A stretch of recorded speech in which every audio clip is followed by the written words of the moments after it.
बेहद स्वागत है जी सभी स्टूडेंट्स को।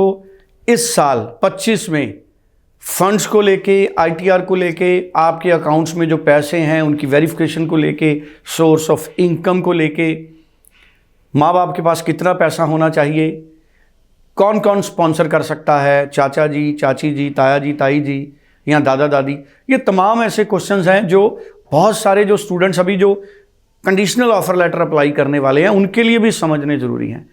तो जिन्होंने कंडीशनल ऑफर लेटर लेनी है या 24 पास आउट हैं या मास्टर्स हैं, फंड्स ऑस्ट्रेलिया में क्यों इम्पॉर्टेंट हैं बहुत ज़्यादा, और आपने अपने फंड्स को कैसे ऑर्गेनाइज करना है, और एग्रीकल्चर इनकम से कितनी यूनिवर्सिटीज़ एडमिशन आपको देंगी, ये तमाम पॉइंट्स मनप्रीत चीमा जी हमारे साथ शेयर करेंगे। चीमा जी बेहद स्वागत है जी आपका। Thank you sir. Cheema ji मुझे ये बताइए कि पूरी इन्फॉर्मेशन जो मैंने पॉइंट्स हाईलाइट किए हैं फंड्स को लेकर, ये पूरी इन्फॉर्मेशन आप मैं चाहूँगा कि एक एक करके बताएं। सर देखो, आपने फंड्स की बात करी है कि कितने इम्पोर्टेंट है। मैं बोलूँगा कि आज की डेट में तो सारे के सारी इम्पोर्टेंस ही फंड्स पे आ गई है, क्योंकि बच्चे तो सारे इंटेलिजेंट है। मैं तो बोलूँगा जो भी बच्चा एंट्री रिक्वायरमेंट को मीट कर रहा है वो यूनिवर्सिटी में एडमिशन लेने के लिए एलिजिबल है। अगर किसी यूनिवर्सिटी में, मेरे कहने का ये मतलब है, किसी यूनिवर्सिटी में मिनिमम रिक्वायरमेंट है 70% किसी कोर्स के लिए, तो वहाँ पे तो 70% वाला भी एलिजिबल है, 72 वाला, 95% वाला भी, वो सबको एडमिशन मिल जाएगी। ठीक है, but the thing is admission के बाद फाइनेंशियल्स कौन दिखा पाता है। ये हो सकता है कि कोई 90% वाला बच्चा फाइनेंशियल्स के कारण रह जाए और 70% वाला वीजा ले जाए, क्योंकि उसके पेरेंट्स ने अपनी फाइनेंशियल प्लानिंग अच्छे से कर रखी थी।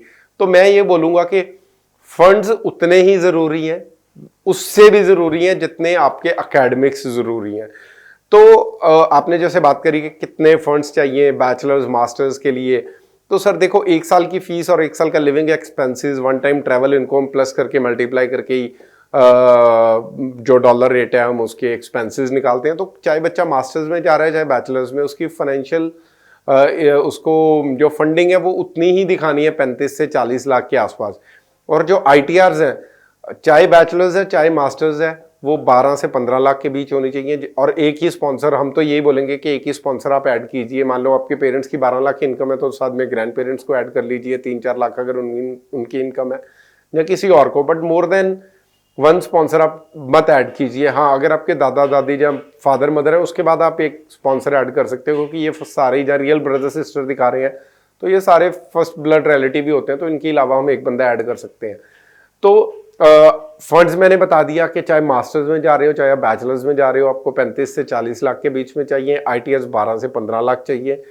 और फंड्स दिखा कैसे सकते हैं, वो हम हर बार यही चीज़ डिस्कस करते हैं। तो उसके बहुत चीज़ें हैं उसको दिखाने की, फाइनेंशियल्स को कि हम कैसे दिखा सकते हैं। आप अपनी सेविंग्स दिखा सकते हो, पुरानी FDs दिखा सकते हो। आप अगर FDs रीसेंट है या सेविंग रीसेंट है तो उसका सोर्स दिखाना पड़ता है कि वो पैसा आया कहाँ से था। आप एजुकेशन लोन ले सकते हो, लोग इन अगेंस्ट प्रॉपर्टी ले सकते हो।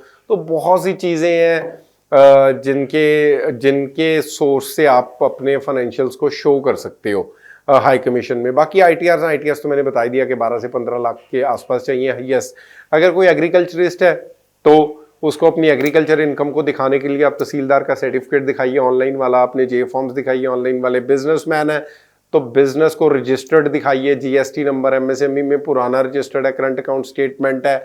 तो ये छोटी छोटी चीज़ें हैं जिनसे आप अपने फाइनेंशियल्स को और स्ट्रॉन्ग कर सकते हैं और वीज़ा ले सकते हैं कमीशन से। चलिए, thank you so much. Agriculture incomes की एडमिशन वाली कितनी यूनिवर्सिटियाँ अभी? अब तो सर सारी यूनिवर्सिटीज़ ने ऑलमोस्ट एग्रीकल्चर इनकम लेनी शुरू कर दी है, बिकॉज उनको पता लग गया कि हाई कमीशन जब वीज़ा दे रहा है तो हम किस बात के लिए अड़ रहे हैं। देखो, हमेशा यूनिवर्सिटी मना करेगी ये सोच के कि इसको वीज़ा शायद ना मिले। मान लो मैं A यूनिवर्सिटी हूँ, मैं बोल रहा हूँ जी एग्रीकल्चर इनकम मैं नहीं लूंगा, लेकिन आप एक B यूनिवर्सिटी हो, आपने एग्रीकल्चर इनकम ली, आपने 100 केस हाई कमीशन ने लगा दिए, हाई कमीशन में आपको 90 वीज़ाज मिल गए, तो मेरे को तो ये लगेगा ना कि यार मैंने ये चांस मिस कर दिया कि हाई कमीशन तो वीज़ा दे ही रहा था और बच्चे पढ़ भी रहे हैं वहाँ पे जाके। तो हमारे जिस रीजन में हम बैठे हैं, पंजाब, हरियाणा, हिमाचल जिसको हम बोलते हैं, तो यहाँ पे तो वैसे ही एग्रीकल्चरिस्ट है हर सेकंड बंदा। अगर कोई जॉब भी कर रहा है फिर भी उनकी ज़मीन है, तो ऐसा नहीं है कि उस बच्चे का वीज़ा ही नहीं आएगा। ठीक है, और ITRs में लोगों ने अपनी एग्रीकल्चर इनकम शो भी करी होती है। Even if I am working in a company और मेरे को चाहे 2 लाख सैलरी मिल रही है, लेकिन अगर मेरे पास 10 एकड़ जमीन है तो मैं उसकी इनकम भी दिखाऊंगा ना, बट दैट डजंट मीन मैं एग्रीकल्चरिस्ट हो गया और मेरे को हाई कमीशन वीजा नहीं देगा। तो चीज़ों को समझना पड़ेगा कि एक्चुअल में हाई कमीशन क्या चाहता है। हाई कमीशन कभी भी ये नहीं बोलता कि एक एग्रीकल्चरिस्ट का बच्चा नहीं जा सकता या उसको वीज़ा नहीं मिलेगा। हमने कितने वीज़ाज लिए हैं पिछले इनटेक में, जबकि पिछले इनटेक में सबसे ज़्यादा रौला था इस चीज़ का कि एग्रीकल्चर इनकम को वीज़ा मिलेगा कि एग्रीकल्चर इनकम वालों को वीज़ा मिलेगा कि नहीं मिलेगा। तो कोई प्रॉब्लम नहीं है जब तक आपके पास अपनी इनकम को दिखाने के प्रॉपर डॉक्यूमेंट्स अवेलेबल हैं। हाई कमीशन कभी वीज़ा रिफ्यूज़ नहीं करेगा। जी चलिए, थैंक यू सो मच। तो फंड्स पर बड़ी इंपॉर्टेंट इन्फॉर्मेशन हमारे साथ शेयर किया मनप्रीत चीमा जी ने। स्क्रीन पे नंबर है। मैं हमेशा कहता हूं कि अगर आपने ऑस्ट्रेलिया में अप्लाई करना है तो चीमा जी से या अनीता मैम से एक बार बात ज़रूर करें। किसी ऐसे प्राइवेट कॉलेज में ना जाएं जिसकी रेपुटेशन नहीं है। सरकारी कॉलेज, सरकारी यूनिवर्सिटी, सिर्फ उसी में जाएं। Thank you so much. Thank you sir.